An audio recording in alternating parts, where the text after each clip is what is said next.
Hey, everybody, welcome to Another Bad Call, the podcast that proves the refs aren't the only ones who get it wrong. I'm JD, and with me, as always, is Big Brother Justin. What's going on tonight, buddy? Oh, just licking the salt out of my wounds from the weekend of Yeah, you can gambling. tell you had a rough one based on how excited you just came in there.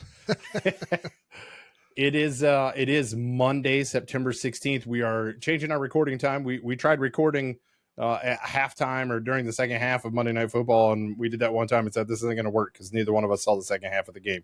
So we're going to record prior. So you're watching this probably on Tuesday, Wednesday, whatever in the week. Keep in mind we have not watched the Monday night game yet. So we're operating as of 6:30 p.m. Central Standard Time on Monday, September 16th. We do have almost a full week of NFL action to talk about. Quick news and notes, our Bears takes, and then, of course, our bad call of the week. And I believe you got some Tales of Degeneracy for us as well this week, right? Yes, sir. All right. Did you do the mute thing again? I did. I was cracking a beer. Oh, all right. Here we go. I'm drinking. I got a little vodka with some crayon watermelon tonight. Got myself we're gonna try that. Founders Oktoberfest. It's that time of the year, so. All right. Well, let's go ahead and get into our score recap real quick. Let's see if I can just share that one. There we go. That's what we're looking at real quick. High quality graphics department we got going on here. Crack. All right. So Thursday staff. night, Bills over the Dolphins, 31-10. That one was not a game in any way, shape, or form. Saints destroy the Cowboys, 44-19. Buccaneers take down the Lions, 20-16. Probably two of the most surprising games on the slate. There's one more that we'll get into those kind of surprise. Packers beat the Colts with Malik Willis. Jets upset, or not upset, but beat the Titans 24-17. The Vikings beat the Niners 23-17. Seahawks over the Patriots 23-20. Commanders over the Giants 21-18. Chargers 26-3 over the Panthers. Browns 18-13 over the Jags. The Raiders, this was another big surprise, go to Baltimore and win 26-23. Cardinals just beat up on the Rams more than the Rams are already beat up, 41-10. Steelers 13-6 over the Broncos. Chiefs outlast the Bengals 26-25. And the Texans end up beating the Bears last night on Sunday Night Football 19-13. We will get more into that game, obviously, later with our Bears takes. I mentioned it. There were some surprises this week for sure. Saints just rolling the Cowboys. Bucks beating the Lions. Goff did not look good in that one. Honestly, the Packers over the Colts was a surprise to me just because it was Malik Willis, so that was a little shocking to me.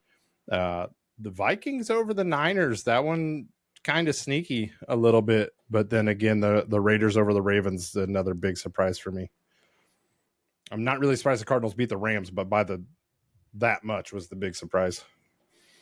Yeah, the Rams are banged up. They're really feeling the injury bug, and the Cardinals. I picked them to make the playoffs, and they, even though they lost to the Bills last week, they looked pretty decent in that game, and they got that offense humming. So, not too surprised by that. The Saints, just absolutely, their offense, they have scored on every drive that they've had this season. Having a little FOMO. Clint Kubiak had interviewed for the Bears job, and so far he's looking like he's doing a lot better than the guy we got. But yeah, then we can touch base on that later. Yeah, I did want to note that last week I kind of said the Buccaneers were a bit of a surprise, and you kind of poo-pooed it based on who they had played, the Commanders, but they really took a big game there against the Lions. So absolutely, they're going to be better. Great team victory. Better than I thought. And that whole NFC South, really, we'll see what the Falcons do tonight. But the NFC South looking a little bit stronger here to start the season anyway. Yeah, I listen. The Buccaneers, great team victory, but you and I have also again the Lions, as good as they were last year and as good as we think they're going to be this year. The Bears play them really tough, right? And a struggling Bears team. So again, like I need to see some consistent here. My comment last week was really more on somebody saying how good Baker looked and how similar it was in terms of stats to what Justin Fields had done the previous year, when everyone says Fields is a garbage QB. But anyway, all right. So we did a fantasy draft when it was you, me, and Nat, and we'll go ahead and pull that one up too, so we can look. This is as of last week, right? So this is week one only. It had nothing to do with this week's slate of games. It's going to be obviously a little bit different because we haven't finished, so we'll have that next week. But looking at it, I ended up crushing that week just on the back of Josh Allen and Saquon Barkley. Really, just they by themselves outscoring your team. You had a rough one with CMC being out. Oh, is it not Sharon? Biscuits. Yeah. CMC not playing. You guys let's get kind you of there. backed me into a corner with that pick by both of you passing on him in the first two picks of that draft.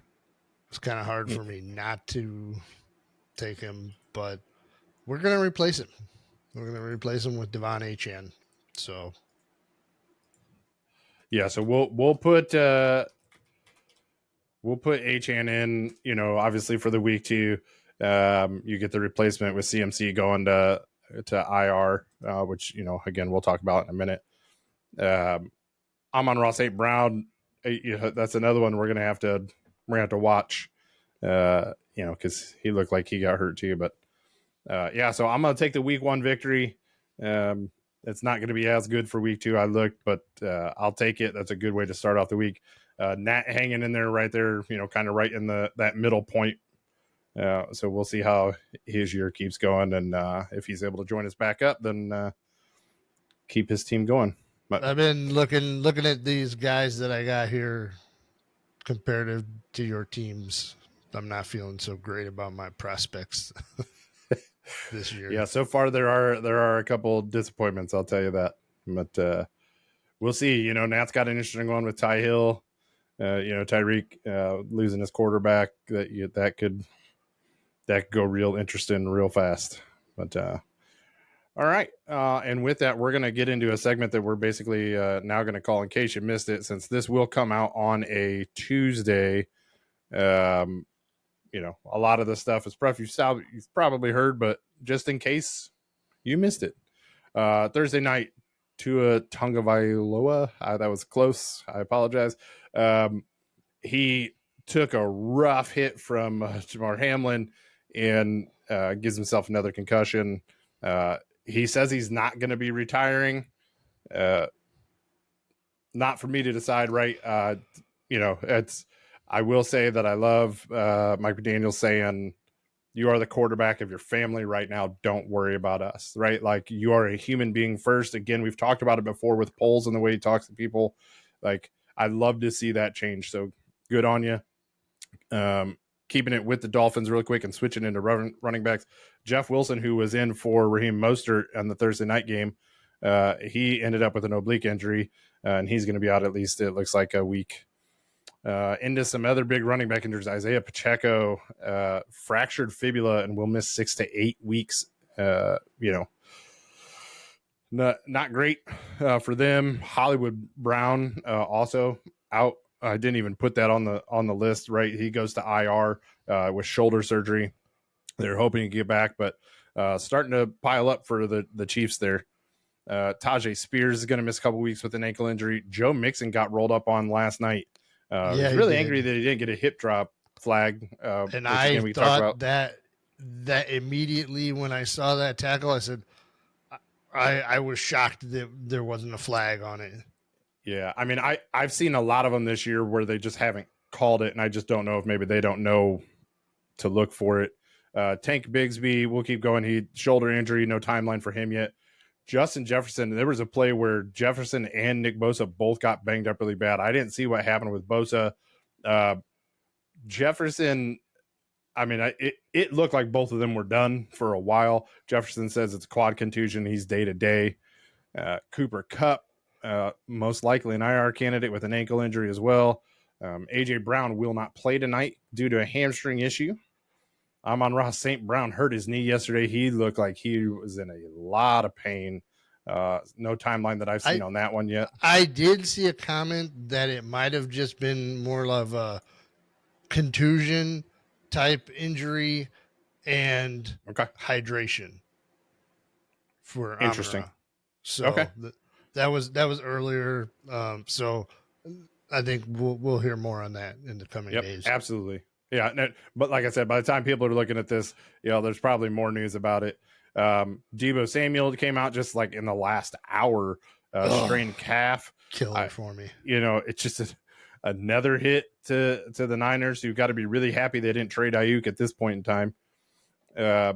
Evan Ingram was a surprise inactive yesterday. He injures his hamstring in warmups.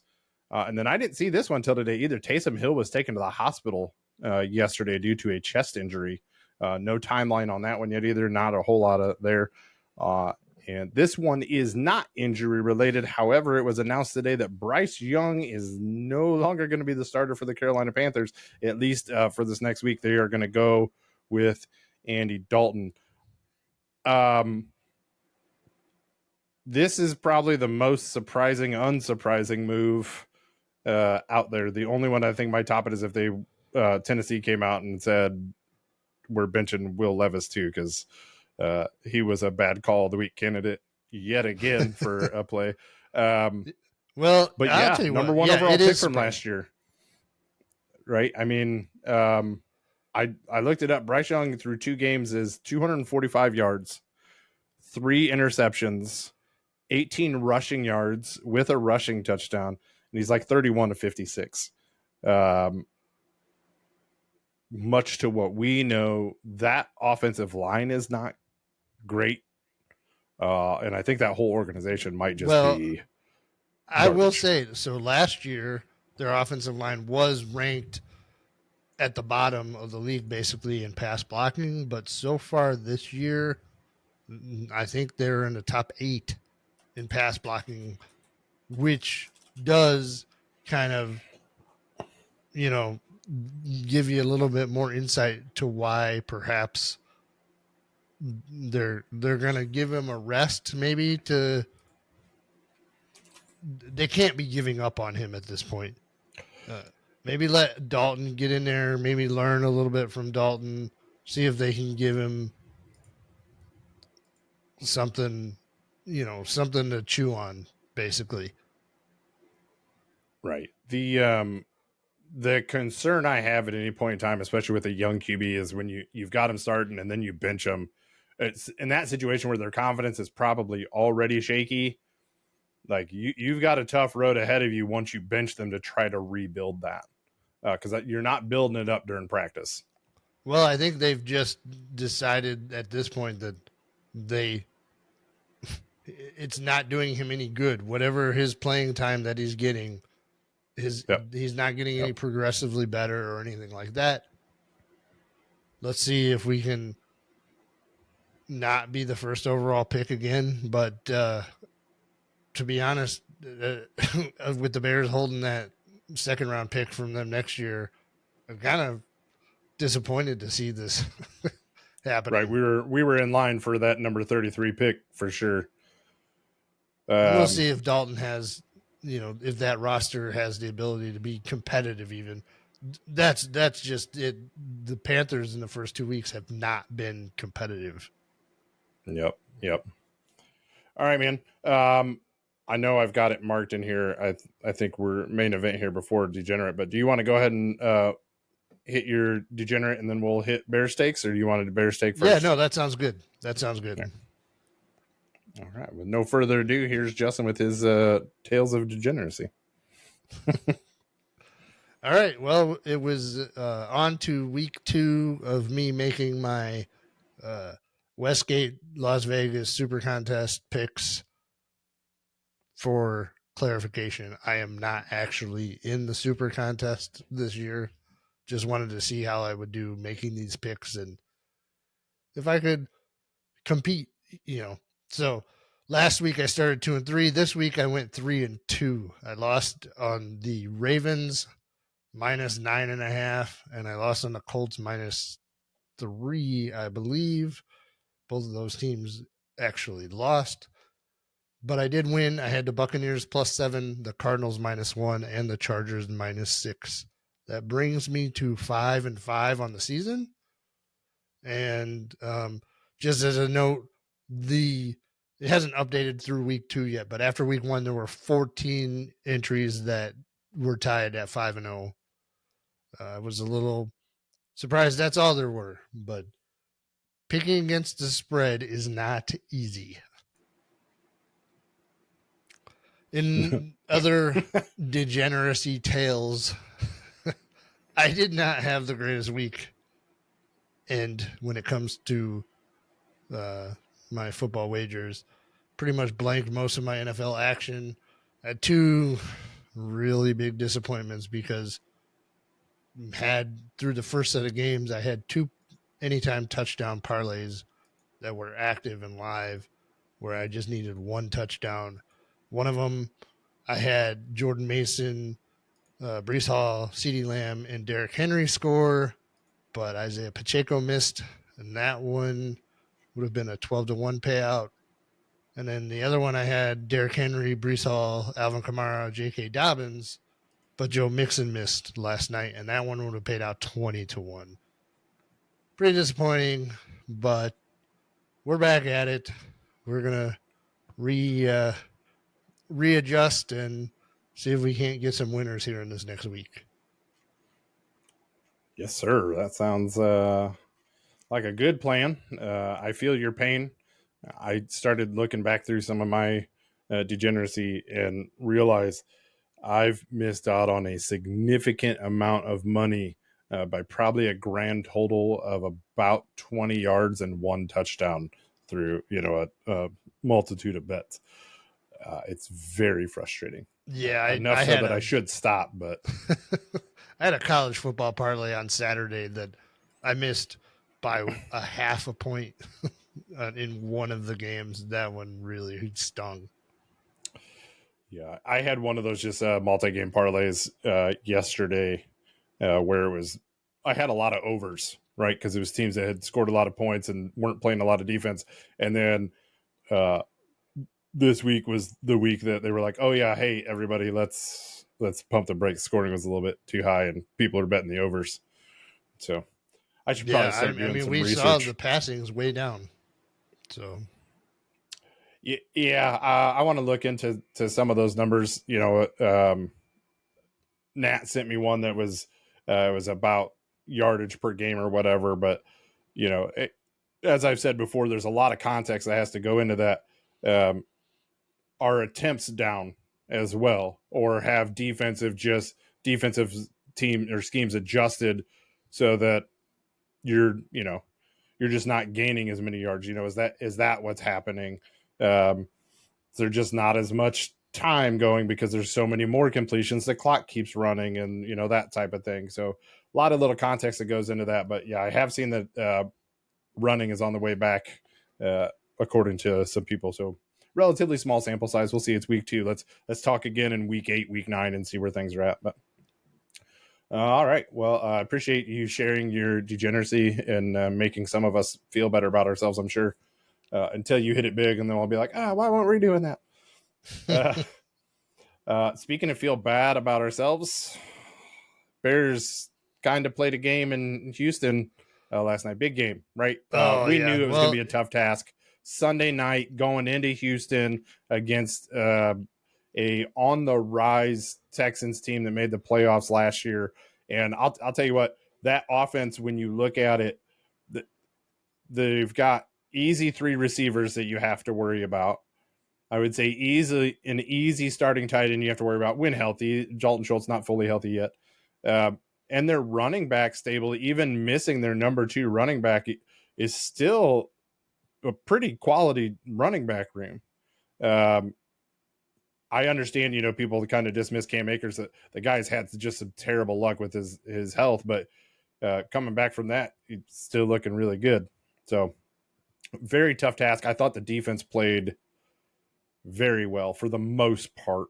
I was a little worried in the first half. I think I messaged you and was like, "Hey man, I don't know what this defense is doing, but they better figure it out." And they started to. I'm not going to touch the offense yet. I'll let you go off on that part of it, and some obvious questionable coaching decisions. So disappointing one last night, but also one that I had already marked as a loss. I anticipated a loss.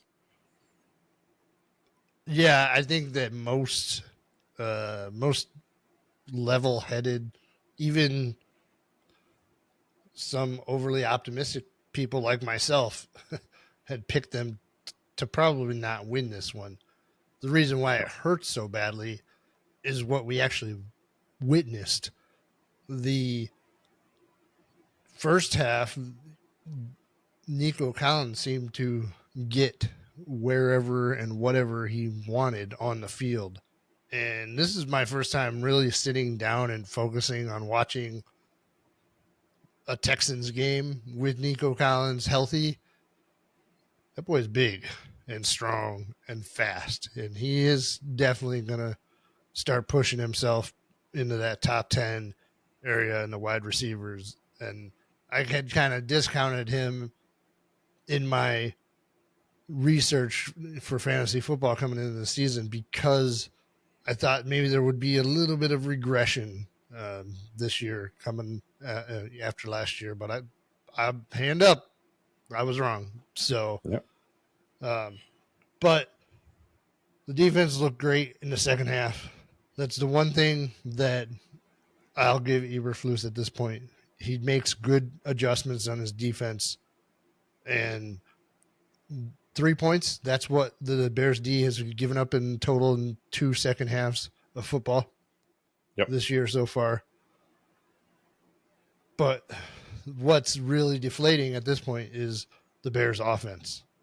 And most of that stems from the offensive line play. They're not holding blocks. They're not able to identify the extra man. They're not able. Some of these plays, what they got 36 pressures on 42 plays last night. That's Something not like a way that. Yeah. to let your quarterback get his feet under him in the NFL. Literally. Yeah. let alone a veteran quarterback, a rookie quarterback who's trying to learn the reads and things like that. This offensive line, whatever they thought they had, it's not there. And the right side of the line in particular was horrible last night. They were horrible. Darnell Wright was horrible. Nate Davis is just out there collecting a check at this point. He'd be better off standing still and pulling his arms out wide, making somebody try to run around him, than whatever it is he's trying to do. Turning his hips and letting people through is ridiculous. Now, and the play calling. Why are we in this rut already of wide sweeping run plays to the left and to the right where our guys are getting hit 3-4 yards deep in the backfield? Where's Roshan Johnson besides getting clocked in the face on the sideline? Let's put that guy in and let him hammer something straight up the middle a few times. Establish some run, some push that way.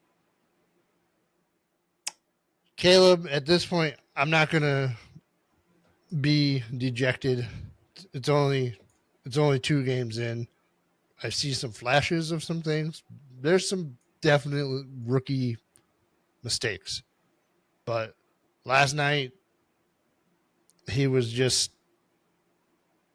he was on the run the whole game. There was not very much opportunity for him to show us what he's got. Other than he did make one beautiful throw. They ended up getting a pass interference. They're down like at the 2-yard line. That's when they did score their touchdown. That was a heck of a sling right in there. But I've got so much I could say, but I think you need to. Yeah, I'm gonna give you a breath here because there's a lot to unpack. I think I'll start with this: the play calling, the running is so bad right now. You mentioned, we're already at these, sweeping outside runs and whatnot. It's because we're failing at running up the middle, but at the same time, you can't just give up on that right away. I mean, Caleb Williams was our leading rusher with 44 yards. That was a big complaint. Yeah, I mean that was our big complaint with Fields is that he shouldn't be our leading rusher. Like he should be our quarterback, right? So here we are again, but it's because they're running for their lives. It's not that they're choosing to run so much. It's like they don't really have much else. I said it last week. I was not a fan of, hey, it's 3rd and 4, 3rd and 3 or whatever. Let's chuck the ball downfield, and whatnot.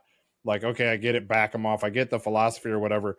But you do have a rookie quarterback who, for all the hype around him, you still need to build that confidence. You still need to build that rhythm and that timing. And they did a great job on like the first series, and then it all went away.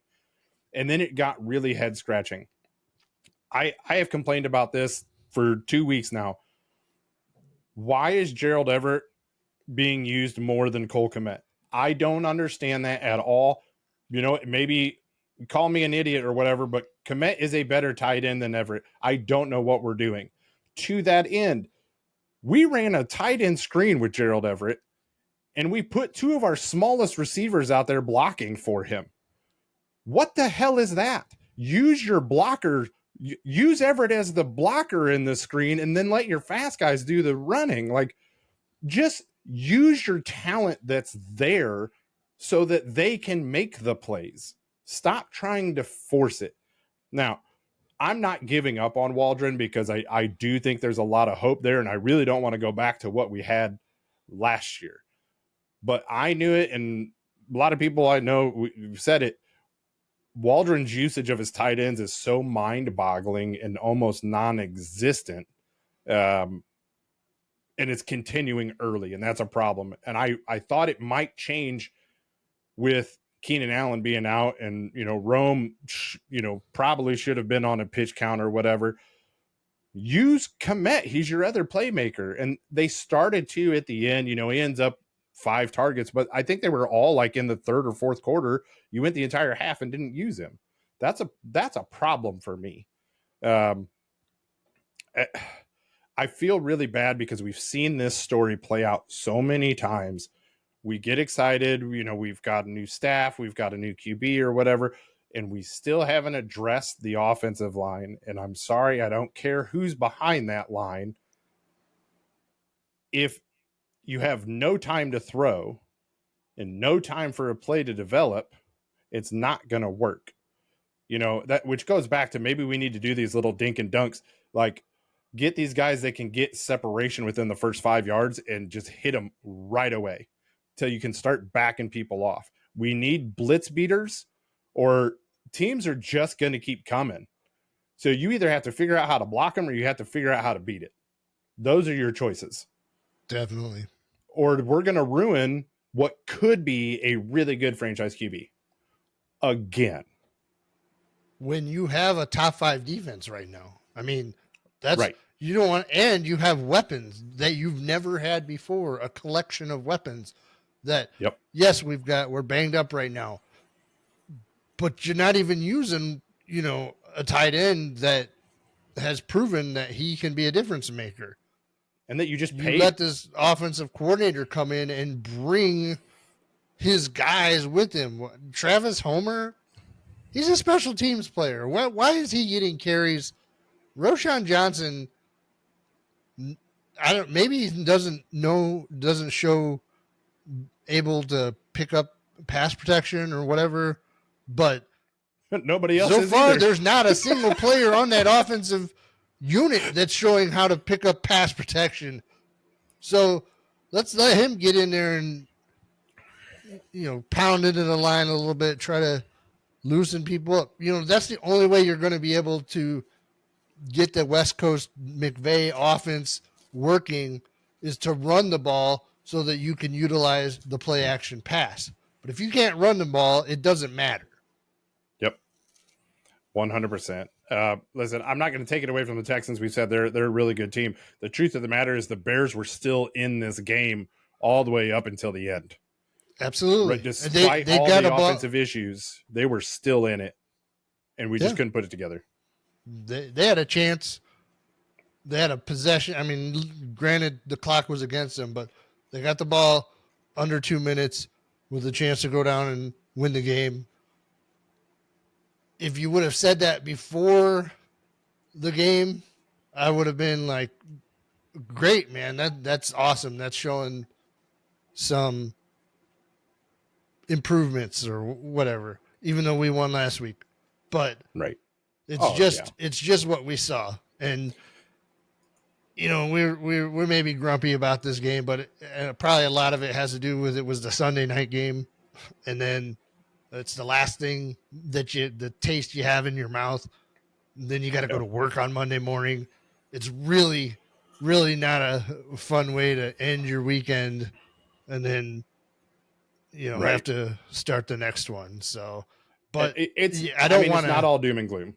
It's not all doom and gloom. They improved against what is likely a much better team than what we played last week, right? Yep. So there was improvement, and again, this is everybody's saying a playoff team, obviously contender, in the AFC, even, right? So progress against a tougher opponent is good, but copycat league, other teams are just going to keep bringing the heat until the Bears prove they can stop it or beat it. Look, I mean, if you look ahead at the schedule, you've got an Indianapolis team that's starting a quarterback who's basically a rookie and not playing that well.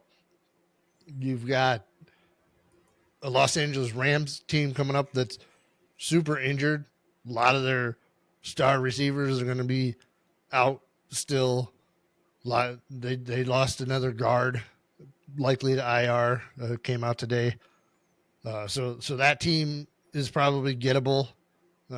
And on down the line, this was your toughest test in your first half of the season. So hopefully we can put this behind us and get some actual building of momentum and offense together before we get to the second half of the season and the division games.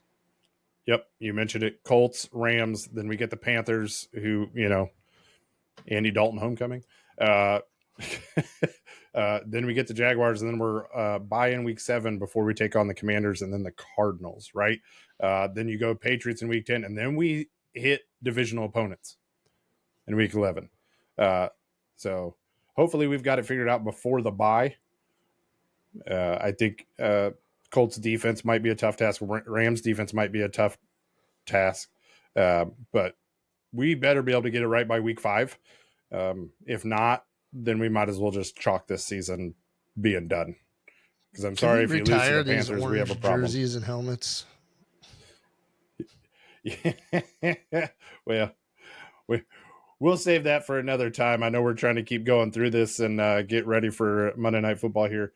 I think it's time to get into our bad call of the week. Yep. All right. You want to stick on the Bears game and just let you go ahead and hit yours? Sure. Cheers. I'll tell you what, this is dangerously good. Whew. All right. Matt Eberflus. The decision-making is still atrocious. He had 2 of the worst challenge flags thrown that I've seen. The first one, he was staring directly at the play. It wasn't even close. You could see almost the rubber pellets flipping up into his face from the toe drag. I mean, Is that the what I Diggs? couldn't fathom what the hell he was doing there. Was that the Diggs catch right in front of him? Yes. Yeah. Then in the second half, nearly an incredible play by Kyler. Nearly had that pick and then running in for the. But the replay was up right away, and it was very clear that the ball had touched the ground not once but twice. But he goes ahead and throws that flag, wasting another timeout in the second half. Not only that, he blows a random timeout at 7:22 in the fourth quarter. I don't know what he was thinking there, but it just seemed to be when you've already blown a timeout, you know you need to save them for the end of the game. And it wasn't even like he needed the timeout there. There wasn't an injury or anything going on. It was just very baffling. So, Matt Eberflus, you're my bad call of the week. I still don't know why the Bears kept you. All right. Yeah, I'm not even going to try to argue or defend either one of those because can't. I had two down here, and one of them was going to be the Shane Waldron tight end usage, but we covered that. Use your freaking tight ends the way they're supposed to be used. Another coaching decision. Sean Payton, head coach of the Denver Broncos, at the end of their game, they go down with under 2 minutes left. All three timeouts. They'd kicked a field goal, but they needed the ball back. Now, the new rules are you have to declare that you're going to do an onside kick, and because of that and the way it's set up, it's a whole lot harder to actually pull off. I get that part of it. But he elects to just kick it long. They use their timeouts or whatever it was. I think he had all three timeouts. I'd have to go back and look exactly. Either way, what it worked out to is if his defense got the stop and they went 3 and out, they were going to have the ball with like 30 seconds left, 26 seconds left, something like that, but no timeouts. So I guess you play the field position game, you kick long and hope that you're getting it on, close to the 50 at that point in time. And then you only have to go that 50 yards or whatever in that 26 seconds. For me at that point in time, you're already a long shot. You kick or you do the onside kick. And if you're counting on your defense to stop them anyway, then you're counting on your defense to stop them anyway. I really don't understand at that point in time. You know what you need from it, and you got your timeouts in your pocket. Kick the onside kick. So I almost talked myself out of that bad call while I was talking about it, but I still say it's a bad call. Yeah, you never. The onside kick rate is obviously very difficult to hit, especially when you can't hit them with a surprise. But when in that situation, it's not going to be a surprise anyway if you do it at the end of the game. Right. So, and I mean, it's not like Sean Payton's not one to try to pull tricks out of the bag either. But sure, that was one of his things before, wasn't it? He would come out of a half and Super Bowl, and just pull the surprise onside. Yeah, can't do that anymore, but. I don't know. Maybe if he can't be sneaky, he doesn't like him. I don't know. He's an odd duck, let me tell you.